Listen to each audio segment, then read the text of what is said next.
Calling all detectives. A private detective like me, Jerry Browning, has this in common with a doctor. A lot of the work he does is for free. I straightened up in my seat as white-haired Judge Eli Whitney Rockmore took his place.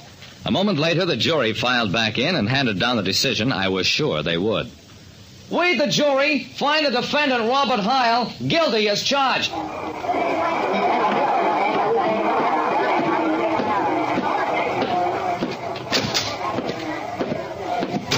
In his chambers, and with his judicial robe tossed over the back of the chair, Judge Eli Whitney Rockmore looked like just what he was. A very tired old man who had seen far more than his share of human suffering. Were you able to get any of the information I wanted, Jerry? I nodded. Yes, I did, sir, but I don't think you're going to like it. The judge smiled wryly. You mean this boy, Heil, is really guilty? I hated to say it, but I had to. I located 2 witnesses who saw Heil walk into the gas station, and that the state's attorney never got around to calling because he didn't need them. Furthermore, just about a year ago, Bob Heil's brother was killed while attempting very much the same kind of holdup. I paused. Do you want me to go on? Judge Rockmore shook his head. No, I'm afraid that's enough.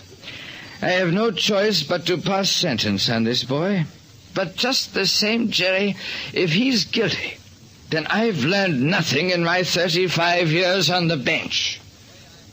In spite of the overwhelming evidence against a prisoner, old Judge Rockmore did not think he was guilty. Robert Heil, this court sentences you to serve a period of not less than 5 years, nor more than 10 years at hard labor. The court is adjourned. Well, that should have been the end of it. But when a man like Judge Rockmore, who spent 35 years on the bench, tells me that he thinks he's sentencing an innocent man, then my conscience begins to nag me. I had a long talk with Warden Hazelton, who told me, I would say that Bob Heil's an average prisoner, Mr. Browning. He's not asked for any special favors, except to be transferred from the laundry to the tailor shop. How does he get along with the other prisoners, Warden? The warden shrugged. Quite well. He's been making friends of some hardened criminals, I'm sorry to say. Why do you ask these questions, Mr. Browning? I shrugged. I wish I knew, Warden.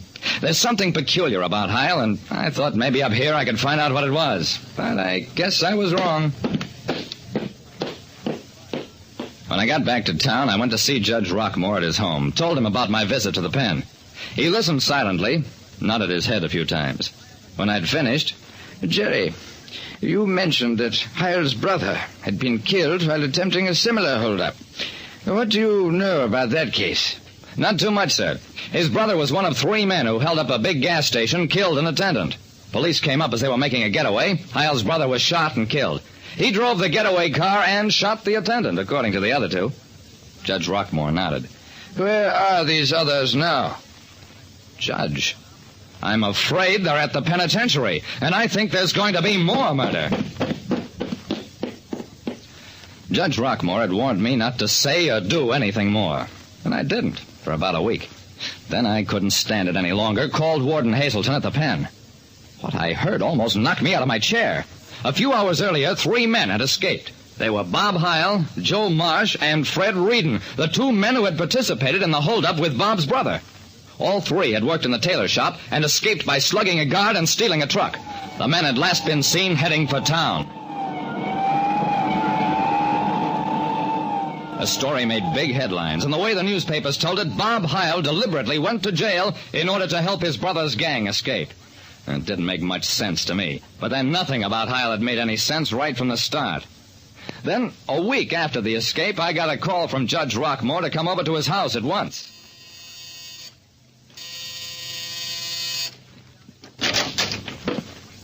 I found Judge Rockmore alone in his study. Sit down, Jerry. I want to ask you a question.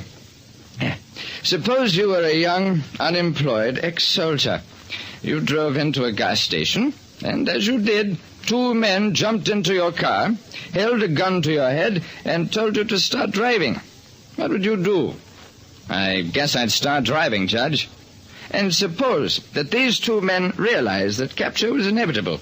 that one of them had committed a murder, that it was necessary to sacrifice somebody in order to save their own lives. If they killed you and swore that you were not only their accomplice, but guilty of murder as well, who could possibly prove the contrary? I put my hand in my pocket, felt the reassuring touch of my revolver. Judge, where is Bob Heil? The judge stood up. Take your hand out of your pocket, Jerry. Bob, come in here.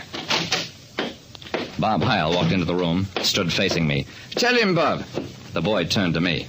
I knew my brother wasn't involved in that hold-up or killing. He just wasn't that kind of person.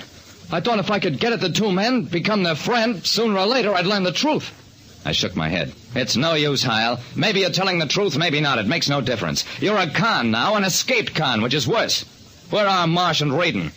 They're holed up in a little shack not far from here. I go out every night for food. They're too frightened to step out of the place. He smiled at the judge, who smiled back.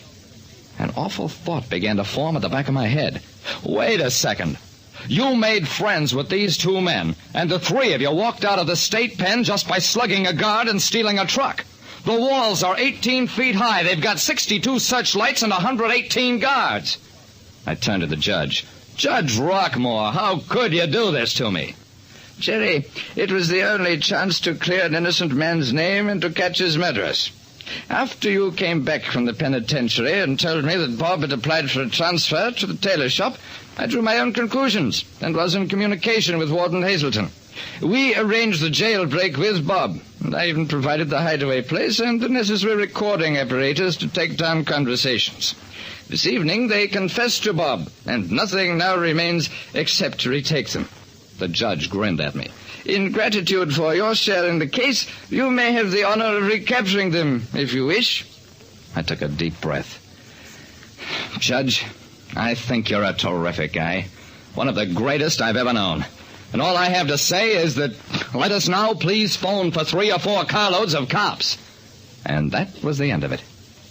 Like I said, another thing that a detective has in common with a doctor is that people are always holding out information on both of them. Listen next time to Calling All Detectives. Mystery drama, mystery quiz, and a chance for you to match wits with yours truly, Jerry Browning, Private Detective.